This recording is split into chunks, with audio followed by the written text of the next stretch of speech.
Hello guys, welcome back to our channel. So আজকের এই ভিডিওতে আমি তোমাদের কীভাবে আপনারা বাড়িতেই গজা তৈরি করতে পারবেন। এর জন্য আমরা ময়দাটিকে ভালোভাবে মেখে নিচ্ছি এবং ময়দা মাখার জন্য আপনারা কী করবেন, ময়দাতে আমরা পরিমাণ মতো তেল এবং জল দিয়ে মিক্স করে আপনারা এটাকে কেটে বেঁধে অনেকক্ষণ 2 ঘন্টার মতো রেখে দেবেন। এরপরে আপনারা এই কাজটিকে শুরু করবেন এবং এর জন্য আমরা ছোটো ছোটো বলের মতো গুটি করে নিয়েছি। তারপরে এটিকে পারফেক্ট সাইজের গজা শেপে আমরা এটাকে দিচ্ছি। দেখুন কি করে করছি।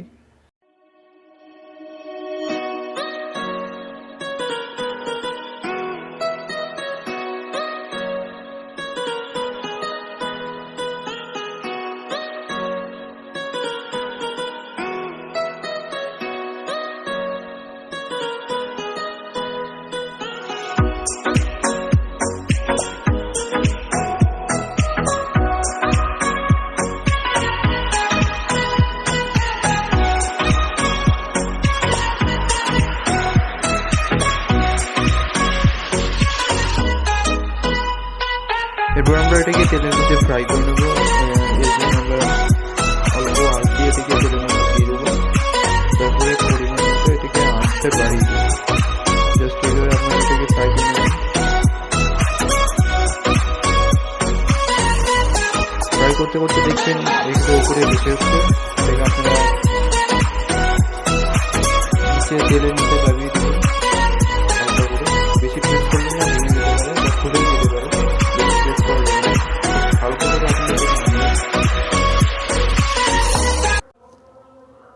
এটাকে ভালো করে উল্টে পাল্টে একদম ভালো করে ভেজে নেবেন। এটাকে কোনো দিকে যেন কাঁচা না থাকে।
যারা আপনারা আমাদের চ্যানেলটিকে নতুন দেখছেন তারা নিশ্চয়ই চ্যানেলটিকে সাবস্ক্রাইব করে নেবেন, লাইক করে দেবেন, বেল আইকন অল প্রেস করে দেবেন, যাতে আমাদের যত ভিডিও আপলোড হচ্ছে তার সব নোটিফিকেশান আপনার ফোনে অবশ্যই যাবে। সো বেল আইকনটি অবশ্যই প্রেস করে দেবেন, সাবস্ক্রাইব করে দেবেন। তো বন্ধুরা দেখছো, এইভাবেই আপনারা এটিকে ফ্রাই করার পরে লাল লাল করে ভেজে এটিকে উপরে উঠিয়ে নেবেন। জাস্ট পরের স্টেপে আমরা দেখে নিচ্ছি কী হচ্ছে।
তো বন্ধুরা, যারা তোমরা এখনও আমাদের চ্যানেলটিকে সাবস্ক্রাইব করোনি, জলদি চ্যানেলটিকে সাবস্ক্রাইব করে নাও এবং ভিডিওটিকে লাইক করে দিও এবং আপনাদের ফ্রেন্ডের মধ্যে অবশ্যই শেয়ার করো।